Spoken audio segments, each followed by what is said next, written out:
দেখতাম না, এটা দেখার পর মনে হচ্ছে নেক্সট গুলো দেখতে হবে। অনেক ভালো লেগেছে আর ছবির গানগুলো খুব ভালো Watch this movie and it is out level outstanding.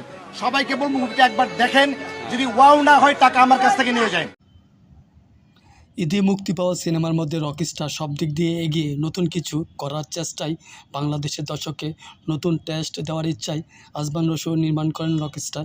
রকিস্টার দেখে এক দর্শক বলেন, রকিস্টার দেখে যদি কারো ভালো না লাগে আগের তুলনায় অনেক। আপু প্লিজ বলেন। অনেক সুন্দর হয়েছে। শাকিব খানের মুভি দেখতাম না, এটা দেখার পর মনে হচ্ছে নেক্সট গুলো দেখতে হবে। তাহলে আমি টিকিট টাকা ফেরত দেব। আরেকজন তরুণী দর্শক বলেন, আগে শাকিব খানের মুভি দেখতাম না, রকিস্টার দেখে মনে হলো শাকিব খানের নেক্সট মুভিগুলো আমাকে দেখতে হবে। আরেকজন নারী দর্শক বলেন, শাকিব খানের লুক দেখে আমি ক্রাশ খেয়েছি। দিন দিন শাকিব খান নিজেকে অন্য লেভেলে নিয়ে যাচ্ছে, তার বয়স দিন দিন কমে যাচ্ছে। কেউ কেউ বলছে, যারা বরবাদ তুফানের গল্পের সিনেমা দেখতে অভ্যস্ত তারা রকিস্টার না দেখাই ভালো, কারণ রকিস্টার এই ধরনের গল্পের সিনেমা নয়। রকিস্টার ভিন্ন ধাঁচের গল্পের সিনেমা।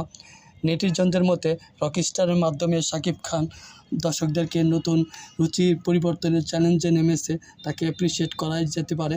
শাকিব খান নিজেকে ব্যঙ্গে নতুন এক শাকিব খানে পরিণত করেছে।